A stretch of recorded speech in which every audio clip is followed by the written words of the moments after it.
you're back with us inside the Smart Araneta Coliseum kung saan itong Rainer Shine is looking to run NLEX to the ground 57-45.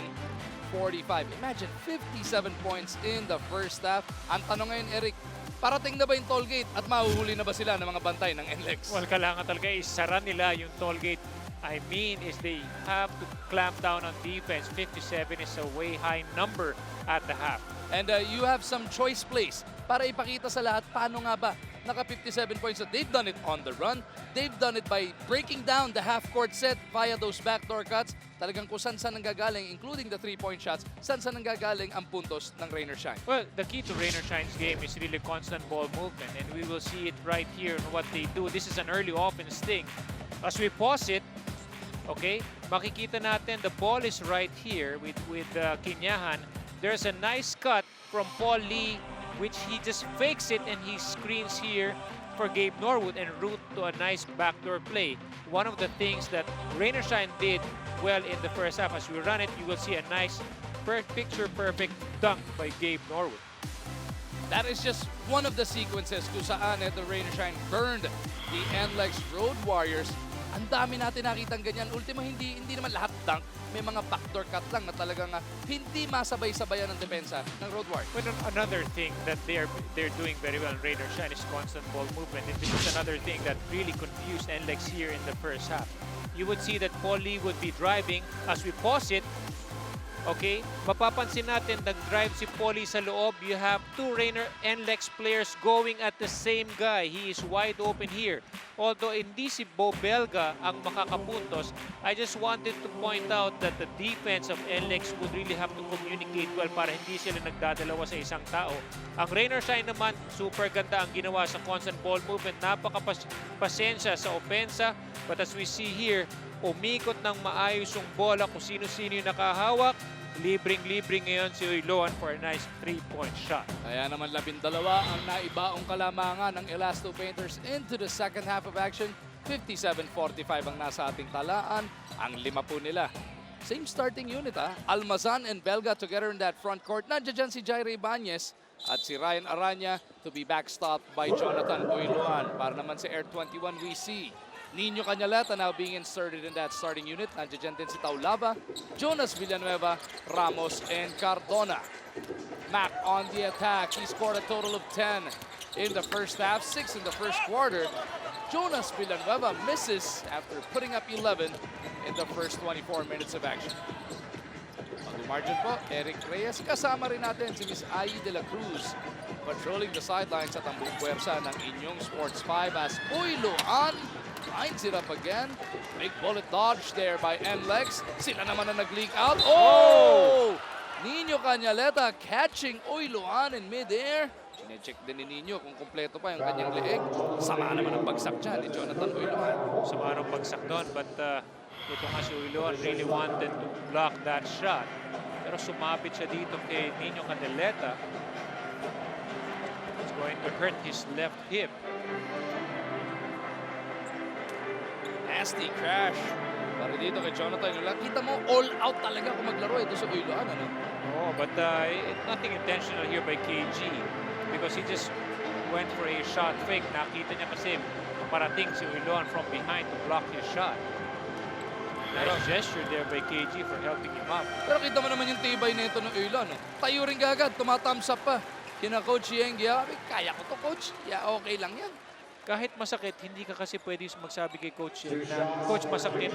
Unless talagang hindi ka na talaga makalakad on the floor. Coach Yang always wants his players to be tough. Basketball is a physical game. Kaya nga nandito lang tayo sa likod ng mikropono. Pagka-ordinaryong tao, example, ako. Bumagsak na gano'n. Katabi ko ngayon si Jeff Chan sa ospital. Kaya mahirap, hindi biro yung ganyang trabaho ni Jonathan Uiloan. Malakas yung pagkakabagsak na on the floor. For the benefit of the late tuners, Jeff Chan in the hospital because of flu-like symptoms. He was checked in early this morning and is missing this contest as Rainer Shine is gunning for win number 6. Ibanez may tangan ng bola, gets it over to Almazan. We haven't said his name enough in this contest. Almazan to Uiloan. Hindi Hindi na pwede yan dahil naubos na ang 24-second shot clock nila. Well, that's something that NLEX can build upon. Yung kanilang magandang depensa in that last sequence. Hindi makakuha ng wide open shot doon ng rain or shine despite the consistent movement that they had on the floor. Largest lead of the game was at 15 points. This is now a 5-0 run, bridging the second and third quarters para sa NLEX. Canaleta was looking to make it 8-0. Jonas Villanueva is fouled by Uiluan. You know, NLEX still struggling from the outside. This is something that they would really need. Pang-apat na foul na yan para dito kay Jonathan Uiluan.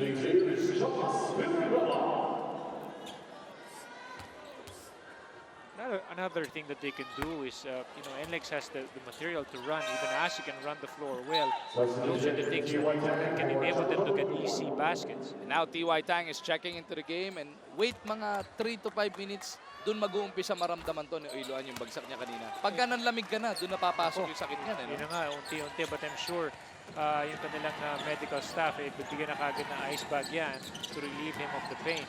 Lalo na siguro bukas sa umaga. Oo, grabe yan. Ibanez to Belga. Elbow jumper doesn't drop. Paulaba taps it. Jairo Ibanez comes out of the scrum. Aranya jumps it out. TY on the move. Going to the right side. Scoops it up. Couldn't get the roll. Paulaba clears it para sa Road Warriors. Villanueva on the attack. Going to Ramos. Step back jumper. Aldridge could not deliver. Asi is fouled underneath on the rebound. Big Bo holding on to Asi because there's a lot of jockeying for possession. Naramdaman ni Asi si Bo, no? Yeah. Oop!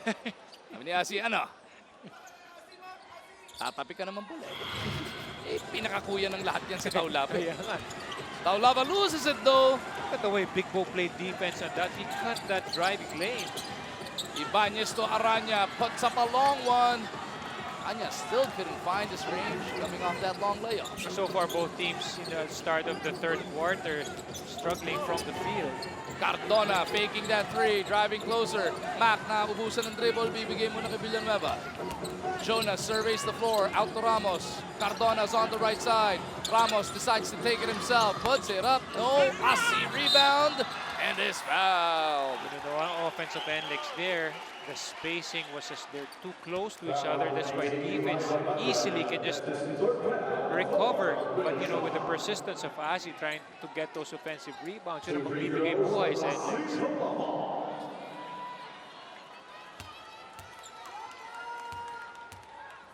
Asi looking to help his team inch closer. Misses on the first though. He's been stuck at 9 points for a while. Well, he had an explosive game the last time out in Inares. Nakita natin yun, Magu. They were the first game. Actually, last 3 games ni Taulaba, he's been putting up 20 10s, eh, no? Yun na nga eh. Double-double performances at mabigat na double-double dahil 20 pa yung points, hindi lang 10. This time around, he's got a total of 10. Aga pa naman in this third quarter of action. 10 rebound na rin para kay Taulaba. So another double-double for the Rock. Almazan trying to force it up against Taulaba. Aba, bato yung binangga mo. Wala ka talagang pupuntahan doon. The fluidity of rain or shine, you know, nakita natin in the first half, not really seen here yet. Jaire on the move. Looking to break the long silence of rain or shine. Finally, gumalaw na yung 57 points nila. You know, if you get be fluid on your offense, you just take it with an easy basket, which means you just gotta push the ball and force them to play defense off transition. Jaire now with a total of 8. Cardona loses on the way up. Belga over the tank. DY attacking that baseline. Door shut on him. He shuffles it out. Belga lines up a 3. No. Taulaba saves it to the wrong man. The Big Bo, after hitting his first 2 3-pointers, has been struggling. He's been stuck at 9 points. 1 free throw lang nadagdag niya sa 8-point explosion niya in the first quarter of action. Jaire is fouled by Ramos on the way up. As we take a look at this tornado drive brought to us by Fulton. Empower your business. Jaire Ibanez, produkto ng UP Maroons, trying to get himself in double digits. once perceived as just a mere defensive player. But because of the confidence that Coach Yang has given to him, you can see that he's providing the numbers as well. Makibalitaan muli tayo dito kay Miss Ai. May gustong burahing isipan si Coach Boyet Fernandez sa mga Road Warriors at yun ay ang maling tingin nila na wala namang magagalit kung matalo sila sa rain or shine dahil rain or shine naman yon. Mas magagalit daw ang mga tao dahil sa pinapakita nilang laro. Tinanggap naman ito ng mga Road Warriors at bago matapos ang halftime, humingi muna ng privacy si Asi Taulava upang makapag-usap sila ng masinsinan. At mukha namang naging masaya ang usapan nila dahil lumabas sila ng dugout ng nagpapalakpakan. Back to you po, Magu and Eric. Tawag ka, Po. Ikaw yun. Para si Asi, si Asi. Si Asi. Oh, ageless nga eh. Diba? Pero ilang beses ang ginagawa ni Asi dito sa NLEX. He wants to talk to them nang sila-sila lang.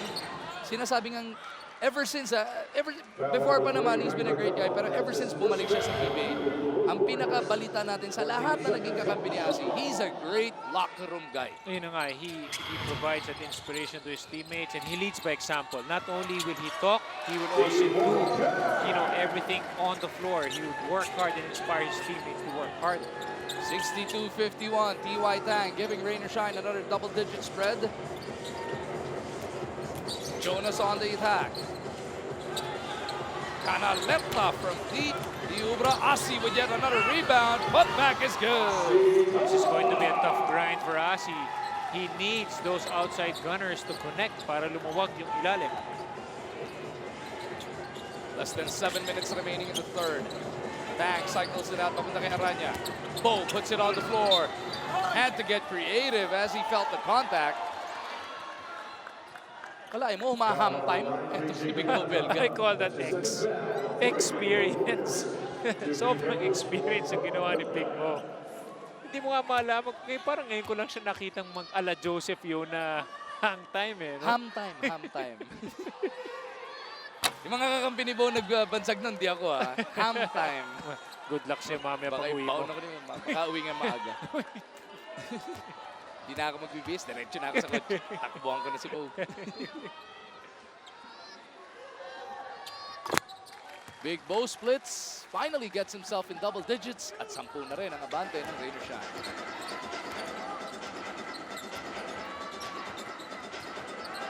Jonas looking for Taulava. He looks to go against Belga once again. Asi jumps it out. Jonas swings it to Borboran. Three-pointer is good para kay Mark. Pero Asi crashes to the floor. So he got hit in the face. It's going to be 5-on-4 the other way. Now 5-on-3. And Canaleta gives up the foul, pero it's going to be an unsportsmanlike foul as the referee's thinking there was no play on the ball. Referees will review this though. Yes, Coach Boyet was telling his players to commit that foul earlier kasi nga, Asi was down on the floor but he's complaining right now for being hit on the face. The officials will review that last piece of action.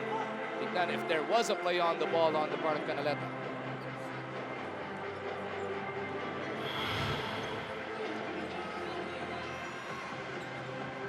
Ito yung tama kanina, Belga.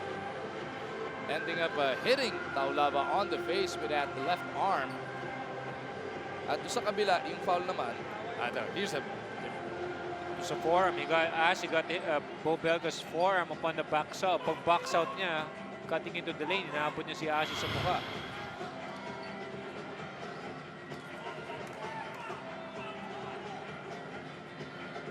Asi giving the officials a piece of his mind. Ang nire-review dito, hindi yun. Hindi yung kay Asi kay Belga. Ang nire-review, yung pagkaka-foul ni Canaleta. T.Y. Tang. Here we go. T.Y. Tang gets it across.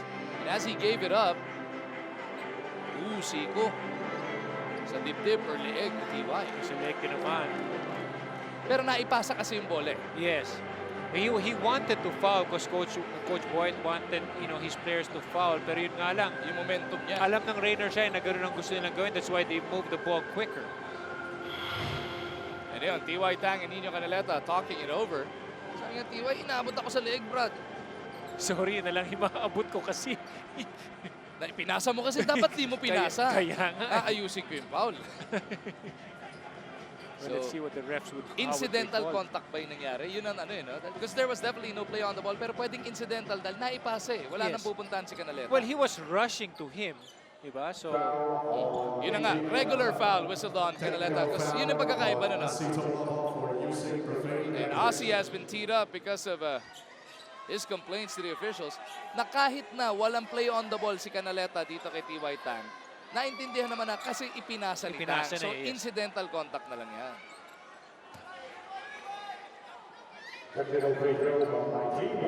So, T.Y. Tang will be taking the technical free throw. Hindi po kay Canaleta yan. Yan po yung technical kay Taulava dahil hindi maganda ang kanyang bigkas sa ating mga officials.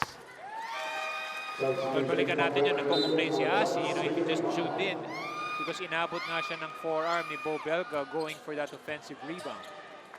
Let's see how Taulava reacts after getting that hit and getting teed up. He's got a double-double already. Lapang kalahati ang ating third quarter of action. Let's see if this lights a fire from under the Road Warriors. T.Y. once again overshoots this one. Taulava with a rebound. Pushing it up to Cardona. He's got Canaleta with him. Cardona takes it to the rack and is fouled. Belga, this time is Cardona on the floor. Cardona visibly shaken up on that baseline. This is something that is good for NLEX to really attack. Pero yun nga lang. But hindi inaabot eh. He did, I don't think in the replay. Sinasabi pa ni Coach Cheng, hawi daw dahil yung offhand, yung kaliwang kamay ni Mac went under the kilikili of Big Bo Belga. Was there even contact? I didn't see any contact there from Bo hitting the part of the head or the face of Mac. Look at the left arm of Mac. He prevented, or right in that angle, bahagyang inabot sa loob. Pero hindi umatras yung sa ulo replay kanina, wala. Hindi umatras yung ulo ni Mac eh. In a different angle, you'll see it better.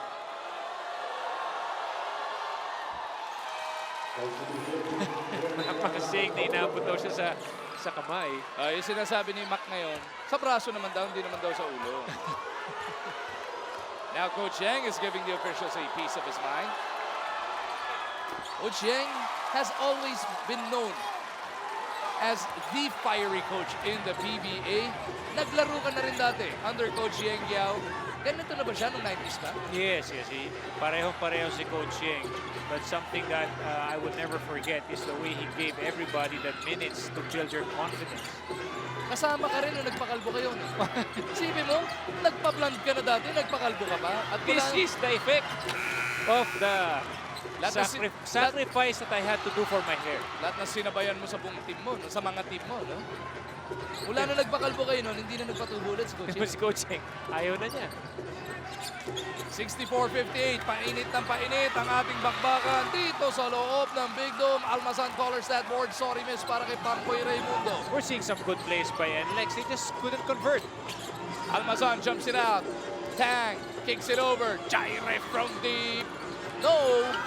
Asi for the rebound. The good thing for NLEX, hindi naman din nakakashoot ang Rainer Shine. Kaya bumababa ng pakonti-konti ang kalamangan dito ng Rainer Shine. Cardona in trouble. Blocked by Jaire. Almazan on the breakout. Raymond lays it in for another 8-point lead para sa Rainer Shine. Good defense leads to an easy basket on the opposite end. Good block there.